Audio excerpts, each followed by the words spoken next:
Hello everyone, I am your science teacher Jill Parmar and today we are going to learn the fourth part of chapter number 2.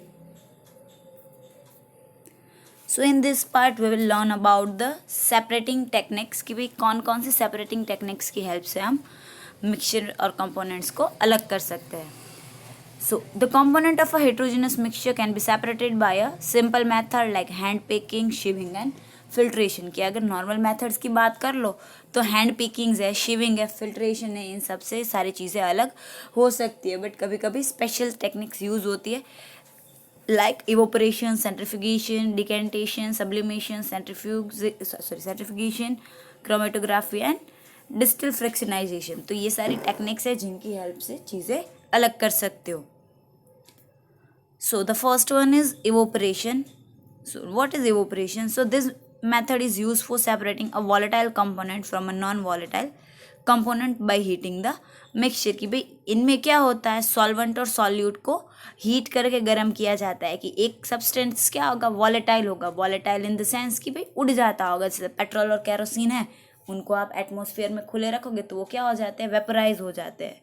Done. So at that way कि ऐसे solvent हो कि भाई एक volatile solvent हो, एक non volatile हो. तो ऐसे सब्सटेंस को अगर आपको अलग करना है यू कैन गिव हिट. एक एग्जाम्पल यहाँ पे दिया है that ink is a mixture of dye and water. कि भाई इंक डाई और वाटर का एग्जाम्पल है. अगर आप उस इंक को हिट करोगे तो क्या होगा, वाटर इवोपरेट हो जाएगा और डाई क्या हो जाएगी, प्लेट के अंदर या तो फिर वो चाइना डिश के अंदर डाई क्या रह जाएगी, एज इट इज रह जाएगी. डन. तो ये हो गया इवोपरेशन. हीट दी और वाटर इवोपरेट हो गया, डाइस प्लेट में रह गई. So that is evaporation. Then the second one is centrifugation. So the method of separating denser particle and lighter particle from a mixture by using centrifuging machine is called centrifugation.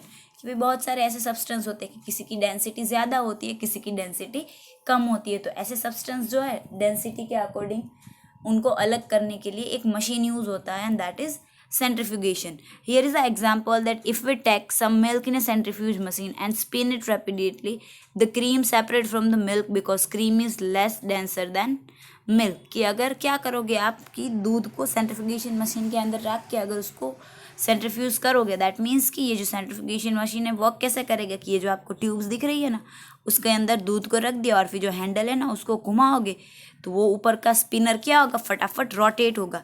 इसकी वजह से क्या हो जाएगा, the cream separate from the milk. कि भाई milk में से क्रीम सेपरेट हो जाएगी क्योंकि मिल्क की और क्रीम की डेंसिटी क्या होती है, अलग अलग होती है. डन. लाइटर डेंसिटी होगी वो नीचे सेटल डाउन हो जाएगा और बाकी चीज़ें ऊपर फ्लोट करेगी. Then decantation using separating funnel. कि भाई सेपरेटिंग फनेल यूज करके आप डिकेंटेशन किस तरीके से करवा पाओगे. सो this method is use for separating a mixture of immiscible liquids with miscible liquids. कि भाई ये टेक्निक कब यूज होती है, तो जब इमिसिबल लिक्विड्स हो कि जो मिक्स ना हो पाते हो एक दूसरे के साथ. For example water and oil. कि ये ऐसे सब्सटेंस है जिनको आप चाहे कितना भी मिक्स करने की ट्राई करोगे वो मिक्स नहीं होंगे. तो ऐसे सब्सटेंस अगर गलती से भी दो चीज़ें साथ में हो गई है तो अगर उनको अलग करना है तो आप डिकेंटेशन टेक्निक यूज़ कर सकते हो. देन यहाँ पे एक एग्जांपल दिया वाटर और केरोसिन का.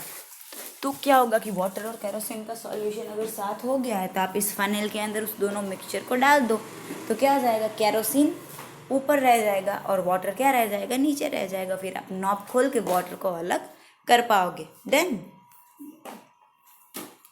Then sublimation. So this method is used to separate a mixture of a sublime component from a non-lime component by heating the mix. कि भाई इनमें से क्या होगा कि जो लाइम कंपोनेंट होता है, सब्लिमेबल कंपोनेंट होते हैं, वो नॉन सब्लिमेटिंग कंपोनेंट्स के साथ गर्म हो गए होते हैं.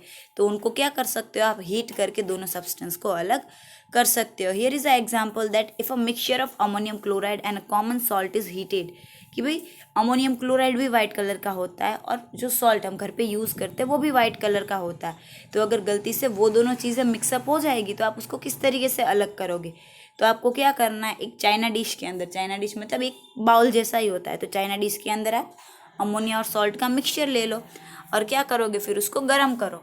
तो आप गर्म करोगे Then the ammonium chloride sublimes and can be cool and solidify and collect the salt left behind. कि भाई वो क्या होगा कि वो जो अमोनियम क्लोराइड का मिक्सचर था वो क्या हो जाएगा, पहले वेपराइज हो जाएगा और फिर उसको कूल डाउन करोगे तो वापस से वो सॉलिडिफाई हो जाएगा, तो वो आपको सरफेस के ऊपर से मिल जाएगा और सॉल्ट क्या रह जाएगा, नीचे रह जाएगा. Then chromatography. So this method is used for separating color components from a liquid by using a filter paper or blotting paper. अब ये टेक्निक कहाँ पे यूज़ होती है, तो वाटर के अंदर कितने कलर कंपोनेंट्स है ये चेक करने के लिए, या तो फिर वाटर के अंदर कोई कलर कंपाउंड है तो वो चेक करने के लिए ये टेक्निक यूज़ होती है. अब इसमें होता क्या है, so here is a example also in image also. तो एग्जाम्पल क्या है कि put a drop of ink near one end of a strip of the filter paper and dip the end of the paper in a test tube. कि आपको क्या करना है, एक टेस्ट ट्यूब लेनी है, एक पेज लेना है और कोई भी एक कलर की मार्कर ले लेनी है. देन अब क्या करना है, वो जो पेज लिया है ना आपने, उसमें किसी एंड के ऊपर सिर्फ कोई भी एक कलर की मार्कर से एक डॉट रख देना है और फिर वो जो पेज था उसको पानी भरी हुई टेस्ट ट्यूब में डालना है. बट वो टेस्ट ट्यूब पूरी नहीं भरनी है, उसके अंदर थोड़ा सा ही पानी डालना है.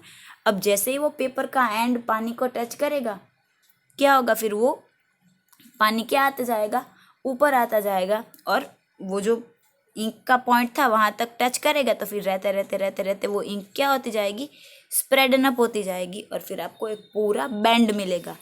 Then so put a drop of ink near one end of a strip of filter paper and dip the end of the paper in a test tube containing water. कि भाई उस पेपर को आपको क्या करना है, टेस्ट ट्यूब के अंदर डालना है.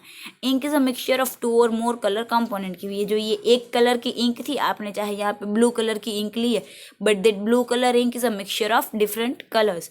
सो the component which is more soluble in water rise faster and get separated. कि भाई ब्लू कलर जिस भी इंक से बना होगा वो सारे कलर्स क्या हो जाएंगे, सेपरेट हो जाएंगे. जो मिडिल वाली इमेज है ना उसको देखो कि भाई पहले सिर्फ एक ड्रॉप था और पानी का लेवल नीचे था, फिर जैसे जैसे पानी का लेवल ऊपर जाता जाएगा वो ड्रॉप क्या होता जाएगा, स्प्रेड होता जाएगा और उनमें से जितने भी कलर की इंक बनी है वो कलर क्या होते जाएंगे, सेपरेट होते जाएंगे. एक थर्ड इमेज भी दिखाई है, वहाँ पे भी आपको अलग अलग कलर के बैंड दिख रहे हैं. Red is there, light blue is there, green is there and yellow is there. तो इस तरीके से क्रोमेटोग्राफी वर्क करती है. Then distillation.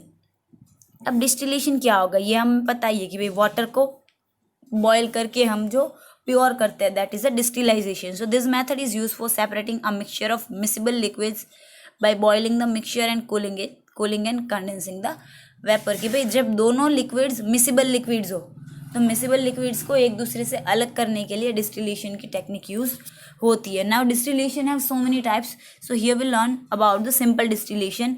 So the simple distillation is used for separating a mixture of 2 miscible liquids having sufficient different in their boiling point. कि भाई दो ऐसे सब्सटेंस जो मिसिबल है, एक दूसरे के साथ मिक्स हो जाता है, ऐसी चीज़ों को अलग करने के लिए, उन दो चीज़ों को अलग करने के लिए जो टेक्निक यूज़ होती है दैट इज़ सिंपल डिस्टिलेशन. अब कौन से बेस पे ये सारी चीज़ें अलग होगी, तो बॉइलिंग पॉइंट के ऊपर. कि भाई फॉर सपोज वाटर है और वाटर के साथ आपने कोई और चीज़ डाल दी तो वाटर का बॉइलिंग पॉइंट 100 है और दूसरी किसी चीज़ का बॉइलिंग पॉइंट फॉर सपोज 80 होगा.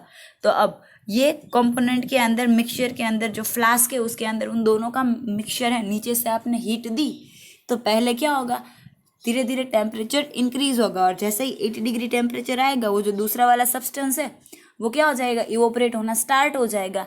फिर उसकी वाटर वेपर्स ऊपर जाती जाएगी, फिर वहाँ से क्या होगा कि भाई वो वाटर वेपर साइड में जो कंडेंसर है, साइड में जो दूसरी टेस्ट ट्यूब, वहाँ पे जाके कूल हो जाएगी और फिर डिस्टिलेट क्या हो जाएगा, अलग हो जाएगा. डन. और बाकी का पानी अंदर की साइड रह जाएगा. Here is a example that if a mixture of acetone and water is heated in a distillation apparatus, the acetone which has lower boiling point than water first boils and cool and condense and then separate from the water. कि यहाँ पे एक example दिया है acetone का और water का. तो भाई एसीटोन का बॉइलिंग पॉइंट कम होता है और वाटर का बॉइलिंग पॉइंट बहुत ज़्यादा होता है 100 डिग्री सेल्सियस के अकॉर्डिंग. तो यहाँ पे क्या होगा कि भाई डिस्टिलेशन फ्लास्क को आपने हीट किया तो फॉर सपोज एसीटोन का बॉइलिंग पॉइंट 60 है तो 60 डिग्री टेम्परेचर जल्दी आ जाएगा. तो जैसे ही 60 डिग्री टेम्परेचर टच होगा अंदर के मिक्सचर में से एसीटोन क्या हो जाएगा, बॉयल होना स्टार्ट हो जाएगा और वो बॉयल होके वाटर वेपर के फॉर्म में आके कंडेंसेशन में आएगा, वहाँ पे आके वो कंडेंस होगा एंड देन कंडेंसर के अंदर एसीटेट क्या हो जाएगा, डिस्टिलेट हमें अलग सेपरेट मिल जाएगा। डन। देन फ्रैक्शनल डिस्टिलाइजेशन, आगे जो आपने पढ़ा वो था सिंपल डिस्टिलाइजेशन, यहाँ पे हो रहा है फ्रैक्शनल डिस्टिलाइजेशन कि आपको हर एक प्रोडक्ट फ्रैक्शंस के फॉर्म में मिलेगी डिस्टिलेशन होते होते। So it is use for separating a mixture of 2 और more miscible liquids whose difference in boiling point is less than 25। कि भाई आगे क्या था कि सिर्फ 2 ही चीज़ें मिक्सअप हो तो सिंपल डिस्टिलेशन, बट बहुत सारे ज़्यादा मिसिबल लिक्विड एक दूसरे के साथ मिक्सअप हुए तो वो टेक्निक कौन सी यूज़ होगी, फ्रैक्शनल डिस्टिलाइजेशन। और बॉइलिंग पॉइंट में डिफरेंस कितना होना चाहिए, that is of 25 kelvin. Now the apparatus used for fractional distillation is similar to the used for a simple distillation except the fractioning column is fitted between the distillation flask and condenser. कि भाई यहाँ पे क्या है, apparatus जो पहले थे उसके जैसे ही है, बट यहाँ पे सिर्फ एक फ्रैक्शनल डिस्टिलेशन कॉलम ऐड हुई है कि जो कंडेंसर और जो फ्लास्क था उसके बीच में एक कॉलम ऐड हुई है। अब क्या होगा, जैसे जैसे टेम्परेचर इंक्रीज होता जाएगा उनके अंदर ग्लास बीड्स होंगे, तो ग्लास बीड्स के अकॉर्डिंग वो सब्सटेंस अलग होते जाएंगे और कूल डाउन होके स्टोर होते जाएंगे। Now fractional distillation is used for separating the component of petroleum and separating the different gas from air. कि ये कहाँ पे यूज़ होते हैं, मोस्टली पेट्रोलियम प्रोडक्ट्स को अलग करने के लिए यूज़ होता है and that is fractional distillation. Already grade 8 के अंदर आपने पढ़ा ही है कि पेट्रोलियम प्रोडक्ट्स किस तरीके से अलग होती है। Done. Have a good day. Thank you everyone.